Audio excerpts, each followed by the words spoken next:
എല്ലാവർക്കും നമസ്കാരം. ഇത് ഇന്നലത്തെ വീഡിയോ ആണ്. ഇന്നലെ രാവിലെ പണിക്കിറങ്ങിയപ്പോൾ വീടിൻ്റെ അടുത്തുള്ള അവസ്ഥയാണ്. ഫുള്ള് വെള്ളമാണ് റോട്ടുമ്മൽ.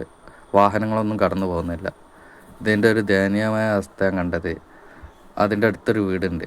ആ വീട്ടിൽ ഫുള്ള് വെള്ളമാണ്, അകത്തൊക്കെ വെള്ളമാണ്. അപ്പോൾ അവിടെ 2 വളർത്തുന്ന പട്ടികളുണ്ട് ആ വീട്ടിൽ. അപ്പോൾ അവരാ വെള്ളത്തിൽ നിന്ന് പുതർന്നിന്. അപ്പോൾ ആരോ ഗേറ്റ് തുറന്നു കൊടുത്തപ്പോൾ അവർ റോട്ടുമുക്ക് ഇറങ്ങി. അവർക്കൊരു ആശ്വാസമായി. പാവം. ഈ വീട്ടിലായിരുന്നു ആ പട്ടികൾ താമസിക്കുന്നത്. ആ വീടിൻ്റെ ഉള്ളിലൊക്കെ വെള്ളം. അപ്പോൾ അവരിപ്പോൾ റോട്ടുമുല്ല ഇറങ്ങിയാണ്. അപ്പോൾ ഇങ്ങനത്തെ അവസ്ഥയിൽ അങ്ങനത്തെ മൃഗങ്ങളൊക്കെയാണ് ഒറ്റപ്പെട്ടു പോവുക. അവരെ രക്ഷിക്കാൻ നോക്കുക. എൻ്റെ ഫുള്ള് വെള്ളമാണ് ഇവിടെ. എന്തായാലും 2018 വെള്ളപ്പൊക്കം ഉണ്ടായപ്പോൾ അത് ഡാം തുറന്നു വിട്ടിട്ടാണെന്ന് പറഞ്ഞു. അപ്പോൾ ഇന്നത്തെ അവസ്ഥ എന്താണ്?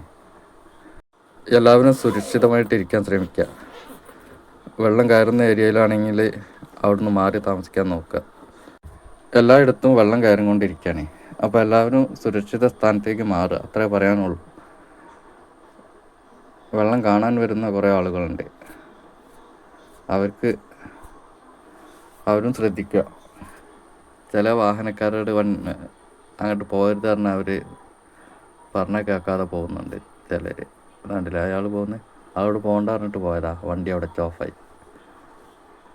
അങ്ങനെ കുറേ വണ്ടിക്കാരുണ്ട്. എന്ത് സംഭവിച്ചാലും പറഞ്ഞാൽ കേൾക്കാതെ പോകുന്ന. അവരൊക്കെ സ്വയം ശ്രദ്ധിക്കുക.